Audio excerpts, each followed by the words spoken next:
Today we're going to answer the question how to lose weight without having to calculate any calories. So if you don't know who I am or what I do, I am a personal trainer and I also used to work as a nutritionist.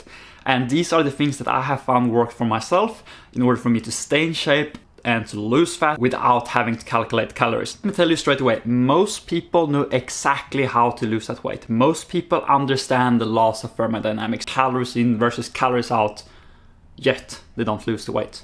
The reason why you cannot lose the weight is because you can't apply these things into your own life. Most people actually don't have an information problem, they have an application problem. They know what they need to do, but yet they don't do it. And if that is you, then this is the perfect video for you today. So the main reason why you haven't actually lost that weight, the main reason why you can't actually apply all of these things into your own life is friction. Okay, friction will have the biggest impact. If you don't understand how friction works, it works like this. If I have right now a Snickers bar in my hand, most likely I will consume that Snickers bar because there's so little amount of friction between me and that Snickers bar. But if that Snickers bar were to be in, let's say, that wardrobe over there, or under my bed, or in the store, most likely I wouldn't necessarily consume that Snickers bar. You want to create so much friction between you and your bad habits. And you want no friction between you and your good habits. So no friction for your good habits, a lot of friction for your bad habits. Once we do that, everything will become so much easier. And that is why today I'm going to give you the easiest solutions for you to actually lose that weight. Actually, not so much weight, because most people are concerned with not losing weight. They actually always want to lose body fat. So how you can lose that body fat in the easiest way possible. I'm going to give you the thing with the least amount of friction. So the first thing we need to make sure of is that we have a great base. We need to have the fundamentals. If we don't have a good base, we will crumble. There's no way for us to actually build a big castle on a poor foundation. That is why we need to have a good base. Okay, the base is three things. It's sleep, hydration, and movement. And if you're not moving every single day, you're trying to be active, you're wasting your time. Yes, you can lose body fat with just being in a caloric deficit, but the likelihood that you will is slim to none. And the reason why I'm saying that is because the longer it takes, the more likely you are to quit. I suppose most of you that's already watching this, you already have the base. You're already sleeping, hydrating, and moving. If you're not doing that, just make sure that these three things are fixed first. The first thing and the first tactic that we need to utilize in order for us to actually lose the weight is to create more friction. We create more friction between ourselves and all the processed food. We just get rid of it. All the freaking processed food that you can think of, get rid of it. And I know some people are going to say, processed is not bad. No, all processed foods are not bad foods, but unfortunately in today's society, they are pretty bad. There's so many things in processed food that not only makes you addicted to them, they destroy your gut microbiome, they're messing up your hormones when it comes to leptin and ghrelin, so you don't even know when you're full or when you're satisfied or when you're hungry. So we need to avoid processed food. That's number one. Number two is actually to focus on caloric dense food today. So I have written down caloric dense food that you should try to consume. Now these foods will make sure that you are not only being satisfied, they are healthy, nutritious, and great for you to consume. So here they are. Here are all the carbs that I could think of, all the lean protein, all the fatty protein, all the fiber, healthy fat, and fruit.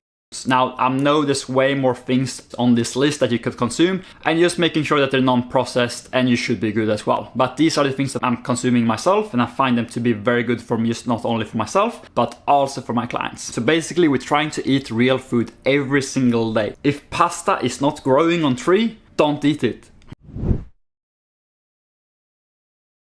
But in order for us to actually lose weight, to feel amazing, to look great at the same time, we need three things. The first thing we need to make sure of is that we're in a caloric deficit.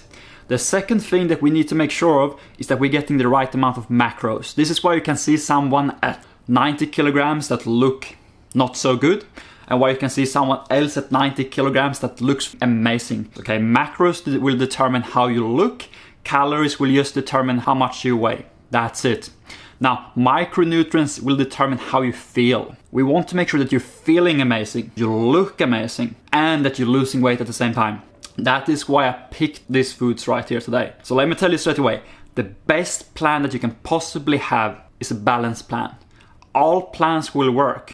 Carnivore, keto, high carb. But the one that will work the best is the one that you sustain for a very, very long time. The one that you can be consistent with. That is why we can't have any friction between you and your plan.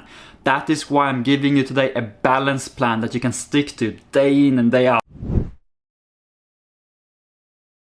But in order for us to actually lose this weight, we need one more thing.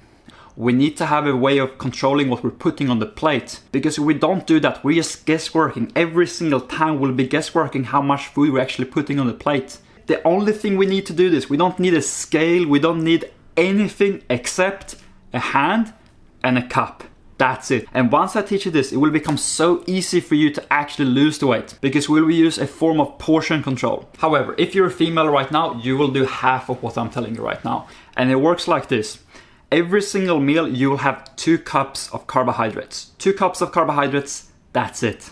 Now, every single meal, you'll also have 2 thumb of healthy fat. Every single meal, you'll have 2 fists of vegetables.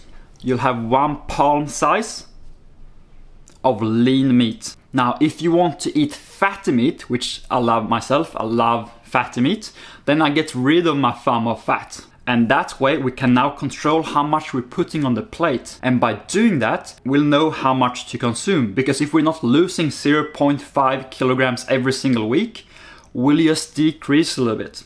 And we start off by decreasing the carbohydrates. Because the carbohydrates have the highest insulin spike. And you might think to yourself, this can't be accurate. This is total garbage. This is not going to work. I'm a bigger guy, she's a smaller lady. Well, the main thing is that this doesn't matter if you're 2 meters tall or if you're 150, because the size of your hand, if you're a bigger person, you'll probably have a bigger hand. If you're a smaller person, you probably have a smaller hand. And that is why this is so good. That is why this is a perfect way of controlling your portions. And me personally, I use the same techniques. However, I do have more carbs when I want to bulk up. So I might have 3 cups of carbs when I want to bulk up. And then when I want to cut down, what I do is I drop down to 1 cup of carbohydrates. Here's an example of what a full day of eating could actually look like. Now notice as well that we do not actually have any carbohydrates for breakfast.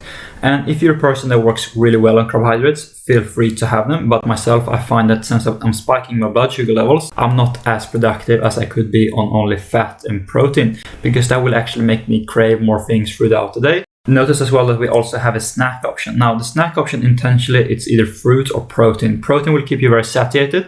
And fruit, most of fruit do have a lot of fiber, and fiber doesn't necessarily spike your insulin levels. And that's the reason why we have fruit and protein for snack rather than a source of carbohydrate. We didn't really speak so much about micronutrients. Yes, there's no point losing all of that weight if you then feel like shit. We need to feel amazing. And that is why I wanted to focus on 4 different colors. Every single meal you should consume 4 different colors. Just think that you want to consume as many colorful things as you can, and that way you will get the micronutrients. And don't eat all the time until you're full. Eat until you're satisfied. Just by doing that, you'll see massive difference. So everyone, thank you so much for watching this. I hope this makes some form of sense. Thank you everyone. Have a great day.